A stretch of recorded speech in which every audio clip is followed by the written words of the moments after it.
If you ever see one of our pieces of content or an ad from us and stuff like that, you will see that the car is never the hero. It's never the object of attention. It's always like behind the people sitting at a dinner table. So it's always the facilitator and not the actual hero in the shot. Driven in the end by consumer demand. That's the Your City, Your Car brand platform right there. Navigating social media can be, well, complicated. Welcome to the Social Media Sucks podcast from Cupco. Social media really sucks. Where we unpack the latest trends and help remove the suck from social media. Welcome back to the Social Media Sucks podcast by Cupco.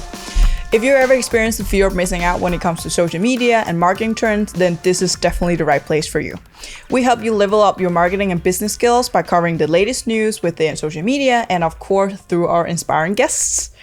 But before we start, do us a favor, if you're not already subscribed to our YouTube channel or podcast, please do so now, because it really helps us get all this inspiration and education out there for more social media and business people just like yourself. So let's get into today's episode. Nice intro. Thank you. With me today, I have Steffen Frølund, who is the CMO at GreenMobility, and then of course our CEO, Chris Cobonus. Hey, what's up, guys? Yeah. Good to be back. Yes. So please, let's start with, first of all, thank you guys for joining. Yeah, thanks a lot. Yeah. And then we want to do a quick introduction of Steffen. Maybe actually it doesn't have to be quick, but we would love to know a little bit about your career, your journey to your position today. Yeah. Sure, yeah. My name's Steffen, and I guess the last 12 years I've been in the Danish startup community in many different roles. It started off being the first employee of Billetto, which is this ticketing startup that you might know. Yeah. I guess my journey as a founder started because there's an overlap of the founding team of Billetto that made the first Danish deal site, a Groupon clone called Downtown. Oh yeah. So in the same office space, more or less, they were basically just focusing on two different businesses at the same time. And I guess you could all recall the deal craze that was going around there. It was just a lot of different competitive. The landscape changed. So many people started these type of businesses. Yeah. And that made the competitive situation so intense for Downtown that I got this idea to make Bounty, which was a Momondo type deal site aggregation model. For the deals across, first of all, Denmark, and then later on across Europe. And we took that from nothing to a lot of venture capital, 50 employees, 3.5 million members across 9 countries in Europe. So it's quite a big journey. Crazy. I was the founder and CEO for that for 6 years. And I think as many things goes in startups, we grew apart as founding team. I think we weren't really aligned completely on the vision and our risk reward ratios and all that stuff. Happens. So in the end, we parted ways. Well, actually, I resigned, so we parted ways. But on my own call, I couldn't really bridge the gap between our investors and my co-founders. Okay. So that was the story there. Okay. And then I decided to look for the next big thing to do, and I thought, okay, why not see if we can utilize some of the big resources that are in corporates. But I was good at startups, so I was looking at all these corporate innovation kind of good businesses, and I got a job at Rainmaking as the managing director of Rainmaking Studio. Nice. And out of Rainmaking Studio, you probably know businesses that came out of that, like The Hub, which is a job portal together with Danske Bank, and also Undo, which is a small young insurance company. While I was there, we were laying the foundation for the first steps into that, which later became a bigger business. Okay, interesting. Yeah. And then after that, I got an offer from a venture capital company that wanted to buy back Bounty and reinsert me as the CEO. So I said yes to that and was there a year and a half. Yeah. And while I was there, I started angel investing a bit, invested in some small companies, and one of them I ended up working for. And while I was there, I got this call from Thomas from GreenMobility asking if I wanted to join as their CMO, trying to repeat some of the wins we've done with Bounty to take a Danish consumer brand international. Yeah. Cool. So that's quite a cool journey. Yeah. I think that you could say that then in some ways, like the startup community loves that kind of story, like, and loves that, wants to be that, like wants to get into running a company, starting a company, maybe exiting, maybe coming back. That's always kind of nice when you exit a company and they're like, please come back. and then obviously getting into the angel investing and the VC side of things is quite interesting. I used to work for a VC as well. Nice, yeah. So I've been on the company side and also on the VC side, and it's an interesting place to be. You get to see sort of not only just operating a business, but then also, investing in a business and thinking about it as an asset class versus just everyday sort of running it. So that's nice to see. But one of the questions that I had in your story is if you could kind of go back to before you started everything, what kind of advice would you give yourself then if you could go back in time and say, that's a really good Steffen, question. I'm not entirely sure, actually. Some of it is just luck. Where you be the right place at the right time, meet the right people at the right place. I always had this sensation that I needed to make decisions that opened more doors than they closed for me. Okay. So that was just one of the that's the things. First thing I heard somebody say that. Yeah. Or put it that way at least. Like in the educational choices, I tried to open as many doors and not specialize too early and stuff like that. And I knew I'd like marketing and workplace. And if you'd asked me when I was a teenager, I probably would said like an ad agency or something like that. Would be a place for me. I don't know why, but well, we have a desk. Yeah, exactly right. If you're not too busy, I mean, we could find you a space. We are expanding. Yeah, sure. Why not? You can have your team if you want. Good. So that was some of it, and then. Then I started working a bit in technology with student jobs, and I thought that was really interesting. Yeah. And then sort of, I don't know why, but the internet hadn't really dawned on me. And we're still talking 2008, 9, 10 here, so it's not ages ago. It should have dawned on me. It didn't really until I started on my master's degree in CBS, and I just met a lot of other people who just thought like me, and they were all involved in this internet businesses, basically. Building SaaS companies. Biletto and stuff like that. So that's how that turned into it. That's interesting. Yeah. That's cool. Can I ask, how do you think your career shaped you professionally and also personally? Like that mentality you have had along the way. I think you must know this, Chris, but creating a company, it's really, really where you merge your own personality into that business. I really did that with Bounty. It was almost like I was Steffen from Bounty, and Bounty was part of me. Yeah, basically, right? That's how I saw it, at least. So stepping out of it was really a breakup with a piece of yourself, which was really, really weird. Yeah. So there is this, when you live it, you just become it a bit. And I think that's really difficult to explain baby. if you haven't tried. Yeah. It's hard giving up your baby. Yeah. Right. And I also, put my name on the damn door. I should probably have thought of that a little bit through, being like, one day you're going to have to walk away from this thing. Yeah. And then it won't be Cubco. Maybe. It'll be Yuko. That's a good name. Yeah. That's actually a good name. It'll be Yuko, right? Yeah. Don't you think so? That's not bad. right. I can get used to it. Okay. Yeah. I'm not saying that you're getting the company. I'm just like making a joke, okay? Right now. But disclaimer. there is some truth in every joke, right? No, a legal disclaimer. I got a lawyer calling me tomorrow being like, when you handed the keys over to him? No, just the call to the alarm. Yeah, locked out. Okay. But then I use these investments that I've started to piggyback a bit on, and then I've collected a group of people who invest together with me in a little group called Like-Minded. Okay. So that's our small VC experiment. Nice. Okay. And that's the way the circus horse, he stays a bit in the startup scene. Yeah, that's good. I like the way you put that. That's cool. So you've actually grouped some investors. Is it both? Is it just individuals, or is it also corporations? Or no, it's only individuals. Only individuals. We call ourselves like-minded because we all had similar journeys in different ways, shapes and forms, but all out of the startup community. All trying to create the investor that we wanted to have ourselves when we had one. Yeah. Nice. So that's the idea. That's neat. That's cool. Yeah. All right. So what does your typical day look like how do you lead your team and motivate them now that you actually have a department to lead? Oh, sure. That's such a At good question. GreenMobility, I know you. I know my management philosophy or how I just am as a boss, I would say, is very much based on trust and giving away a lot of responsibility. I don't have the idea that I always have the best point of view or the right thing to do and how to solve it. I don't know that. I have a lot of great people specialists around me, and that's something I rely on. So it's very much focused on the vision. If we're aligned on where we want to go, how many resources we have available to do that, and some frames, then I believe that the right people, they find their own way to that goal if we align on that. Yeah. Might be like we have to course correct a bit on the way and stuff like that. But that's really important that we're aligned on the goals. Then I think the right people will find their way. Definitely. Yeah. That's a nice way of looking at it. I think that nobody really wants to be micromanaged. I think people want accountability. They want a goal, like you said, but they don't want you to tell them exactly. And why would you hire somebody to tell them what to do? It's like, you hire people to make your own life easier, not harder, right? Yeah, exactly. And if you have to sit there doing some of their job, it just doesn't make any sense. So we very much run this way as well. Yeah, I think it's the way to do it.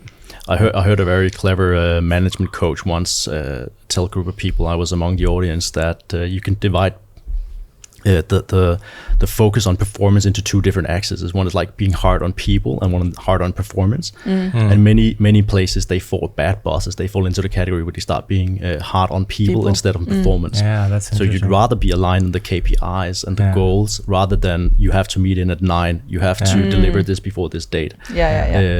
Or you can't take vacations, or you'll get told off, or whatever it could be. I think that's hard on people, and it's so much more hard on performance. It's just the switch that it turned on inside me, knowing that it's actually two different things. It's just really influential on my own management path. Good advice for those listening. I think a lot of people want to jump to people versus the performance side. And especially when performance slip, that's really where you see it. Yeah, they go, okay, let's put more rules in place, and we do that sometimes. It's a trap to fall into, right? It is hard really to. Is a trap. Yeah, and it's a hard one to sort of separate the two. So I think it's very good advice. Great. Yeah, because you think it's easier to control the people versus, the performance that you can't really, it's not always tangible as the people coming in every day, right? Yeah. Can you please introduce our national and global audience for GreenMobility, the company that you're from? Yeah, sure. GreenMobility is a car sharing service. Basically, like, from Voi or all the other scooter apps, it's just cars instead. So you have an app, you open up the car, you find it on the streets, parked wherever in the side of city zone that we have. We're 6 years old. We're publicly listed on the stock exchange in Denmark. Great. And we are now in 11, I believe, different cities across Northern Europe mostly. So in Denmark, we have Copenhagen and Aarhus. In Sweden, we have Malmö and Gothenburg. And we are also in Helsinki and in Düsseldorf and Cologne and in Antwerp and Ghent and Brussels. Oh, you're in Amsterdam as well. Okay. So Cool. Wow, nice. Yeah, expanding quite rapidly in the last 3 years, despite all the lockdowns. So we've spent our time laying out the foundation with a lot of cars in different cities. Cool. What's the most difficult city so far to do it in? It's very, very different. They all represent different problems. I would say some of the Swedish cities, they're really difficult because parking is just really expensive, and there's no benefits for us. We get a lot of subsidies and help in other cities, but we don't really in the Swedish for some reason. Yeah, because Denmark's free for every electric car, right? It is, yeah. And even better than that, we also get allocated parking spaces just for us with in good areas. Because they want to push the green agenda. Yeah, and in Germany we get subsidized when we buy electrical cars as well. So there's even like a cash bonus for buying an electrical car. Okay. Obviously it's still a cost, but it's helping, right? So the calculations become better. Okay. Amsterdam, the charging infrastructure which we rely on is really, really good. So it's just different from each city. Cool. And before we launch a city, we obviously have a large array of stuff we look at, like is the population ready, is the city ready, and all that. And then we score it, and then we launch the next one we believe is the right one to do. Okay, that's a fun chart. How come you haven't opened more cities in Denmark? Yeah, mainly because of the size of the cities. They become too small. We have proved that we can have a profitable city in Aarhus. Okay. Now we've expanded the fleet of cars a bit, so we're like underwater in Aarhus right now, but that's just how it is. And that, I would say, that's probably the smallest city size we want to go for, 400,000 people or something like that. Rather bigger cities than that. But in the most big cities, we do have a lot more competition. So there's this sweet spot of finding these top to mid-sized cities, like Düsseldorf or Antwerp or something like that. Versus Berlin or something like that. For instance, Yeah, cool. Yeah. Okay. Who are your typical stakeholders or customers? Yeah, well, we do have a lot of different stakeholders, which is quite interesting for the business that we have. So it's a great framework to look at it through. Obviously, we have the customers, and we have two different main type of personas or characteristics we look for in our customers. We find, and one is young people who are probably before they have their first car. They live in the city. They might be very climate conscious. They might not have been able to afford a car. They might live alone. in a collegium or something like that. I don't know, and they just prefer access over ownership. And then we have a car sharing service, and they can get access, very low entry barriers to actually have 4 wheels and a roof over your head when you're driving. So that's one real big group for us. And the other ones is probably, we call it the Gentofte segment. And Gentofte is a suburb a little bit northern of Copenhagen, and it's a socioeconomic joke that they have a little bit more money than the rest of us. And they probably have 2 cars in the driveway already, but it's a statement to arrive in a GreenMobility car for especially the women there. So we have a high degree of quite high income people who drive green cars, because that's part of... I haven't heard about that. Yeah. Okay, interesting. We'll have to ask Liz, our office manager from Gentofte. Yeah, but she has a Tesla. There you go, right? Yeah, she gets the same status points. Yeah, and obviously we have other stakeholders. So being publicly listed, we have investors, of course. We do have our employees, but I think more importantly, we have all the municipalities and regulatory stuff that we have to look into. Before we're launching a city, it's also really, really important for us that we can get the support of the local municipalities before we go in. It's part of the calculations we do. Yeah. When you do have so many different stakeholders, how do you approach your strategy to reach all these different segments? Yeah, for sure. We do have a investor relations person hired with the responsibility to do stuff in that direction. So there's a communication line that way. For municipalities, we do have not all the time, but we do have on-off relationship with the public affairs agencies. And PR is an important piece in that puzzle. We also just have our direct marketing team, which I'm responsible for everything we do with our users. Yeah, I guess that's it. And you just we have a different department for each different stakeholder in a way.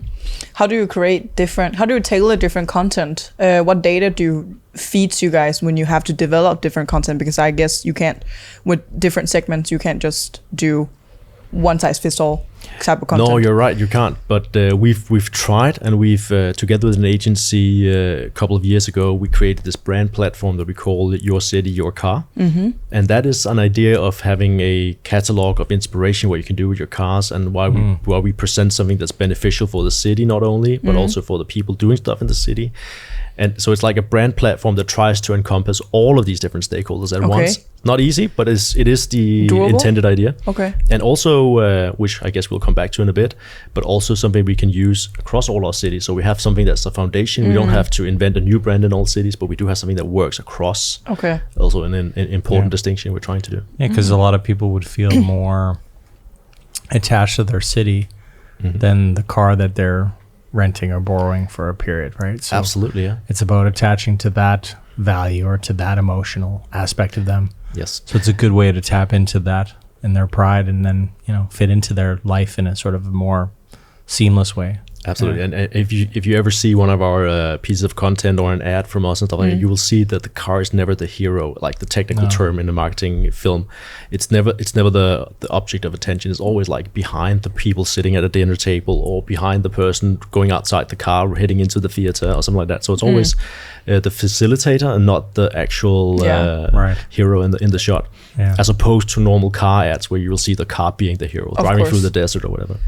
Yeah, the functionality of the car, but the intention is what it can bring you of value, right? Driving to the dinner, or picnic with friends. That's the Your City, Your Car brand platform there.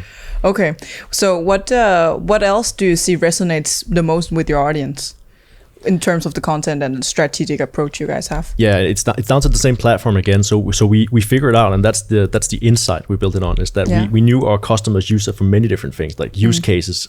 Is as vast as car trips, where people go in cars. There's thousands of different things you can mention, but we could see maybe 10% of users only used it for 2 things, 10 others used it for 2 different things, and 10 others used it for 2 other different things. So if you could teach everybody to use it for all the different things that all of the users thought was a good use case for a GreenMobility car, then you could 10x the business without even getting new users in. And that was sort of the insight. So we can inspire people to use the cars for all the stuff that they don't see the cars are good to be used for. So you have kind of endless content in some ways. You can just tap into many different use cases. Yes, and then just some of them advertise become so fringe that we don't do that. But we have really? these, What? yeah. Can you give us an example? Oh, I don't know. Like piqued our interest. It's like, yeah, but going to a theater. I mean, that's you. I guess how many theater tickets are sold each day in Copenhagen? It's probably a couple of hundreds or something. I would assume. I don't know the market for sure. And how many of those will end there with a GreenMobility car? It's probably not the main channel. But on the other hand, for instance, going to the airport, it's really a hassle. Yeah, you can get there with the metro, it's easy enough, but if you want to go there with your luggage, be able to not rely on public transportation, whatever, you want to go in a car often. You can go with a taxi, it's quite expensive, you don't control your own schedule. With a GreenMobility car, it's cheap and it's easy and you have your own control in that. So a lot of people use it for that. Yeah. And that's a good entry point. So when people understand that value, then we can start building on top of that. So there are a lot of people who start off using GreenMobility just going to and from the airport actually. Okay. I'm gonna tell my dad that, because there's parking. It's expensive if you are away for a whole week or anything. How did you get to the airport? Car. Your own car? Yeah. Your truck? Yeah. No, Okay. no, my truck. My wife's Toyota. Oh, okay. So you paid for parking at the airport? Yeah, it was like 1,000. So that's pretty expensive, right? Yeah. So I think you're. I mean, okay. So there's one thing about sort of utility marketing, which I think is there any thing beyond that you guys kind of do that's more, I would say maybe heart driven or emotional driven? Like what would you say? Is there anything there? Yeah, absolutely. Yeah. And it's so so now we're talking about the underpinnings, like the overarching story is the green part, like doing something good for your city and the environment and your own conscience, I would say. So the green part of GreenMobility is obviously super important. Yeah. It is we look at it as there's like this almost like a triangle of stuff when people decide to take a car. It's like the perceived price, the distance to it is really important for people. They would take a competitor's or another option if it's too far away from them. Yeah, that's true. And they move about all the time, so it's like an odds game. Is it close enough or not? Yeah. And then the last part is the green part, and it's very different from each user where they are in that triangle with their own. It could be on an hour-to-hour basis. It changes for the individual user, but it could also be that some users just have preferences. Yeah. Okay. And some users they couldn't care less about the green part. They just want the cheapest.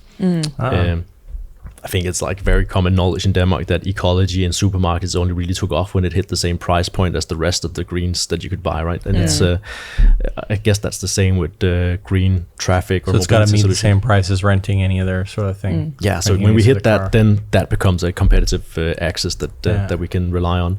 But it's still really important that it's close enough and it's cheap enough. Yeah. But Cool.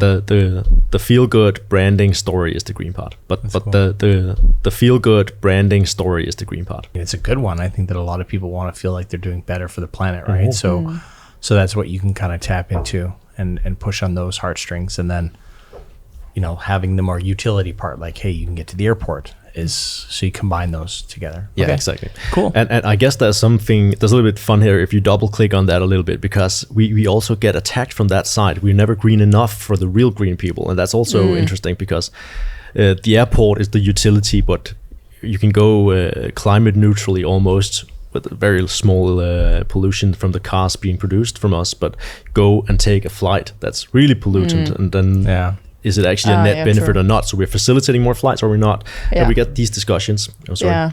How do you guys combat that, or how do you guys deal with that? Yeah, we call it holier than thou. That we always have this holier than thou combat with the real attack from the other side. So that we're really we're really aware that we don't greenwash anything. So we do try to have a really strong data foundation before we say this is what we do and this is what we don't do. So you guys got pretty strong community management then, like replying to these people and saying trying to do that, but also respecting the fact that if we're not really green in one area, then we just tone the green speech down a bit there, right? Okay, that makes sense. Yeah. How many years have you been at GreenMobility? Yeah, sorry, 2.5. 2.5. Okay. Yeah. Have you in your 2.5 years experienced a difference in your campaign tracks?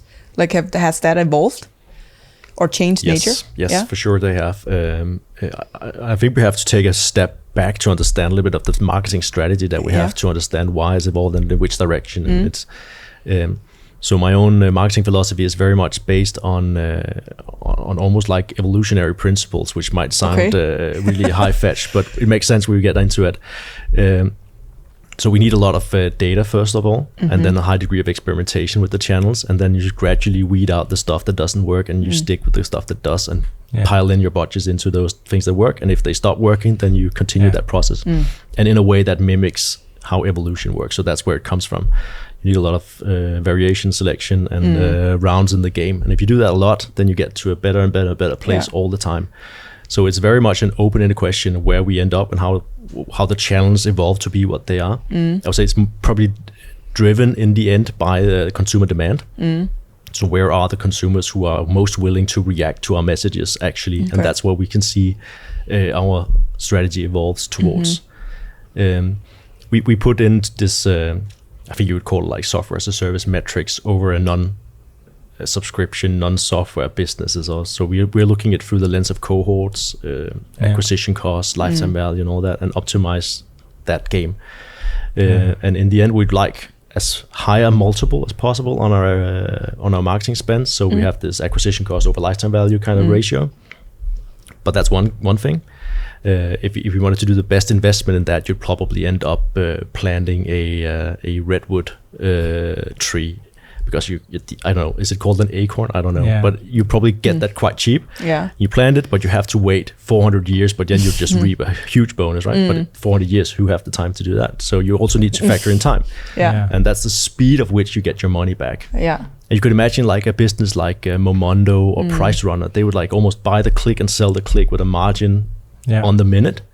So they have a very, very high speed on their marketing recouped investments, but probably not a very high multiple. And on the other hand, you have this redwood example. So we try to optimize like a little bit on the multiple and a little bit on the speed and see where we're at. But those are strategic questions, but that's the methodology we put down on it. Yeah, but it's good methodology. I think a lot of startups, SaaS businesses, subscription businesses, they need to rely on these models, and they're been around for many years, right? And I think that's nice, because you can say how much money do we actually need to actually grow, right? So it's predictable in some ways. I really like your evolutionary approach. I have a similar approach, but I think I've been calling it sort of my poker method, which is, in poker you get so many hands, right? Which is representative of your content or your marketing. And the ones that are good, you can throw money at and win a lot back. But you can also bluff your way to a better card or better hand, which is basically just throwing money at it and scaring away all the other for sure, all the other poker players. So that makes so much sense. It's sort of I feel like content, or I feel like marketing is a lot like poker in some ways. You're trying to, you have many, and more hands you play, the more you get used to, okay, what's a good hand, what's not, what should I put in money in, what should I not. Not that I play a lot of poker, but I kind of it sounds interesting. And but I like over time you start learning your competitors' bluff and non-bluff, and see you guys can exchange analogies. So you can take the poker now. You can I'm take gonna the steal evolution. yours, so I'm gonna use that in you're welcome. So if you ever see a slide deck from us and it's like the evolutionary approach, then you're like, that's fucking mine, man. I'll put your name on it. Copyright. Steffen plus Darwin. Yeah, that's right. Yeah, we're gonna update the slides, the decks we have after this recording. Good idea. Can I take a picture of you? Can I draw you like Darwin? That was so funny. Sort of, the merch. You know what I'm talking about, like how Darwin's always presented. Okay, never mind. Anyways. Okay, so what channels are you guys on? So you have the all brand. Sure. So based on that methodology, you sort of end up in a trap where you always evolve towards the lower funnel stuff. But that's also good enough, because you want to stay there as long as you actually have something putting new people down that funnel that comes outside of what you're doing. And we do have that. So we don't have to do a lot of above the line or TV campaigns or funnel expanding stuff. We do some things, but it's not the most important thing for us, because our cars are so visible in the city. And that is your upper funnel. That's the upper funnel. And we do have just outside trends, like what I just mentioned with the access instead of ownership, the green agenda, and all these things, just piling people into even regulation, and like cars prices in Denmark are being taxed away and stuff like that. So many things are just putting people down that funnel. So there's no real need for us to invest too much high funnel. But that's just a curious case of us. But so we end up low funnel. So that's Google and Facebook, and just with high intent type of positions. Timing of the day is important. That's really interesting. Like, I think that's a nice lesson for people, that if you have some external factors that are pushing people into your funnel, then don't need to put a ton of money at the top. Like, you can focus on the bottom of the funnel. Yeah, at least until you don't catch any more in the bottom. Like, Then you see, now we got to get to the top, right? But as long as you're not running out of people at the bottom, because we also see that a lot of customers will come to us and be like, we can't get any conversions anymore. Like, things are not working. It's like, well, you've run out of top funnel. You need to go back to the start, right? Yes. So, and that sounds like you guys don't have that problem. Yeah, not to the same extent. We do always have this dream of expanding the top funnel more. Like, we do that efficiently. It would be nice. Could we double the amount of people who end up in the bottom funnel every month? It would be great for business. So it's not that we don't have that goal. It's just that as long as, I don't know, just random number, let's say 100 people go bottom funnel in the market in Copenhagen every month, we should capture all 100 of them. And as long as we're only getting 75 and the competitor is getting 25, then we're doing something wrong, or 25 is dropped somewhere. So there's still more optimization to be done where it's more efficient. You guys are not 100% market like cap. I mean, not market cap, market penetration. Yeah, sure. So you're not there yet. So there's still some work to do on the. You're not capturing somebody either. It's probably on price though. Yeah, like more likely than anything, or proximity, like you said. Like they're just not close enough to the actual car. Yeah, and then you can't really account for that in the marketing, right? So no, that's down to the operations part of the business. And then down to the product. Like you can't do much about that. And then you get into another metaphor or analogy, and then it's like this have to be like an orchestra. Like you can't really get a good harmony out of GreenMobility unless everybody plays to the best on the same tune. So. Cool. Really also a matter of priorities. If you guys have enough to do with the lower funnel, then there's no point in allocating all your resources there when you can expand the business. Yeah, cool. Basically. Okay, so where do you experience challenges in the business recently, or just currently? We have so many challenges every day. I mean, it's. Do you have more time? Yeah. I mean, how many hours do you have? List top 2. Top 2 challenges today. I think for sure international. When we're going international, I think payments is a big issue for us. Like having the right payment method for the right person in the right market, and what's it called? Like an efficient way of collecting the funds and making sure everything is paid and all that. So that's a big issue. And also. Being a semi-public good, like a card you can find on the street, is like it's also treated that way. So if you ever experienced a what's it called, like a common kitchen somewhere, you know that you will require some maintenance, and people to look after it and stuff like that. Good moral, I guess. Good morals as well. So and I think that's one of the more difficult things for us to solve in a good way. Actually, is to make people a little bit more accountable for how they leave the cars. To be honest. Yeah. Okay. Yeah, I've heard this with other companies that do similar things to you. It's like people don't necessarily respect the car as much as you'd hope they would. Exactly right. But that's also on the outside, like people walking on the streets and people like, because they do it. It feels like it's a public works thing. Yeah, it doesn't feel like someone's personal vehicle, right? So they treat it as such, as exactly. I mean, if you look at any kind of public building, but do you know what I mean? Like any sort of. I mean, trains. Yeah, trains is a very good example. Trains. Trains is the example. That's the only good example.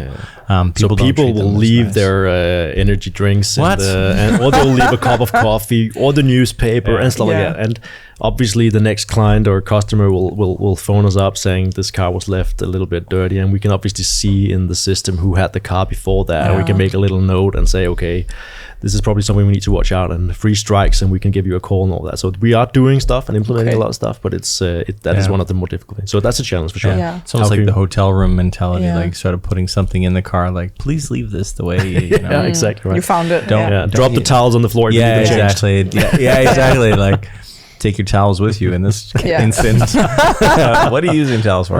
We'll leave that alone. But that must be hard to monetize if you don't get the call back from a new client. Then you can't we only see the tip of the iceberg. Yeah, exactly. For sure. And then we do have to visit the cars quite frequently with what we call street runners, who clean the cars, charge the cars, move the cars, whatever they can do to make the service a little bit better.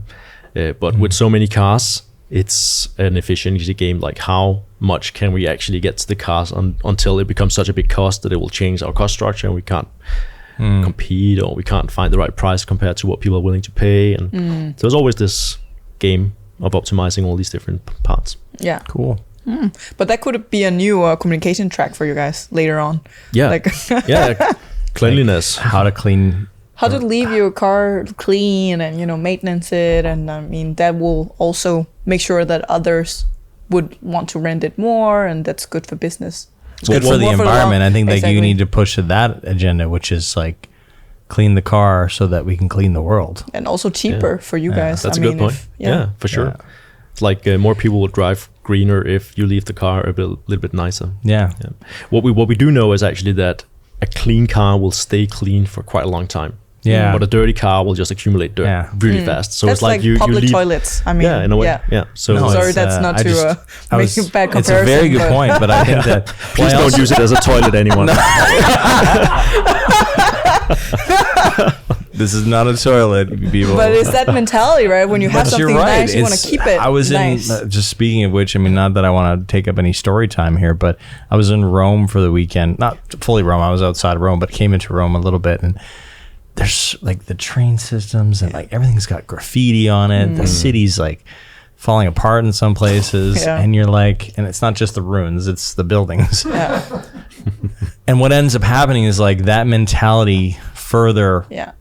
enhances or further continues the mentality of like we don't have to take care of this Yeah. because it's already trashed, Yes. right? So That's the thing. it's you have to sort of combat that, otherwise, like you said, dirty attracts more dirty in some ways, right? And also, when people realize that we actually know who left the trash, then it has a huge, what's it called, self-correcting system Yeah. in it. Like people get accountable, and then That's they good. change behavior. Yeah, you can't just let it go, right? You I have know. to actually write them Yeah. and say, Yeah. hey, next time, please, you know, Have a sign inside don't the car. We're don't watching use you. it.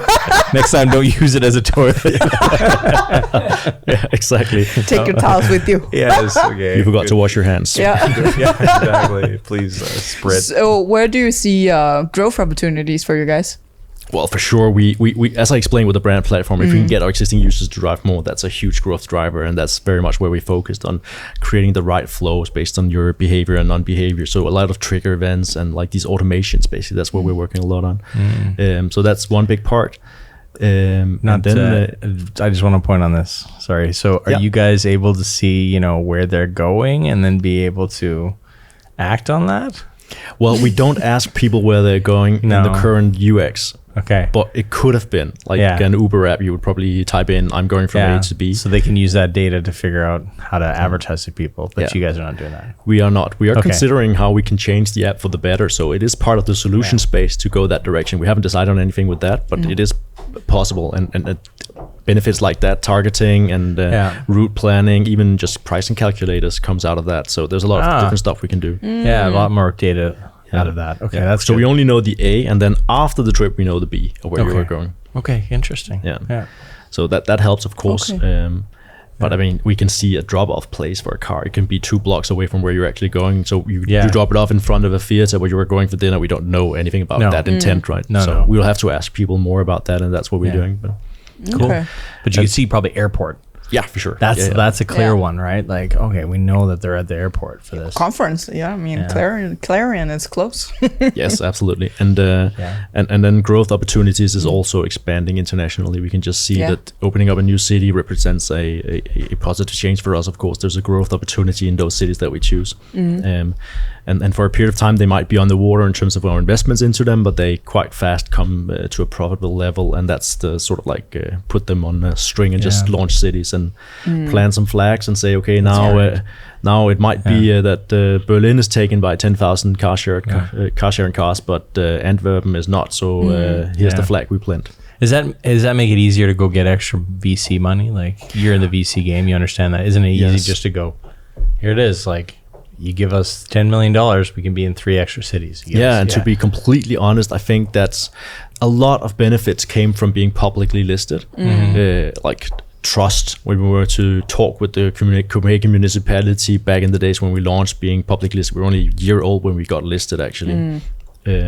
Super early. There was a lot of wins on the credibility side. Yeah. Especially like in you saw how Uber was treated as a disruptor, tech cowboy kind of US VC mentality they entered the Danish market with. They were just shunned by everybody. On the other hand, being publicly listed just made us almost like we're part of how things were always So we were not part of the new disruptors. We're more like status quo, sneaking kind of in. verified. Kind of way. Okay. We were verified, but there's like verified by NASDAQ almost. Not entirely, but sort of. And that was good. And it opened up a lot of more institutional investors, like pension funds and banks and whatever. So they invested in us. Okay. Which was good. But it didn't allow for VCs. And because they don't have any, because they can't buy shares that way. They could potentially, but they don't want it. It's not going to be a 10x or a That's the thing. 50X. So it's off strategy, and maybe they only have an investment mandate that would allow it or something. I don't know, but so that's not the game. Usually they're waiting for an exit strategy, and if you're already public, you don't have an exit. They're already exiting. Exactly right. Yeah, so they would have to rely on the liquidity in the share, and is that high enough to exit? And it's not their game. It's not their game. So that was never the route, and was on purpose by design. It was not the route, but it also made the communications that you do to investors very different, because institutional investors or bank investors, they're used to much more mature markets or more mature companies they're looking at. So they're more like their metrics, not so much understanding when will profitability arrive and how can you calculate that. As you said before, you can predict how much do we have to invest to get to a certain level based on the models that we have. That's not how they view the world necessarily. The most sophisticated of them do, but not all of them. Okay. Whereas that is complete normal way of operating in the VC space. So it's a very different game. So I think also the journey of how far under the water do we want to go is limited a bit by that original story of being publicly listed. And that's just a strategy. It's not even, you can't even say it's better or worse. It's just a different thing. Just the way it is.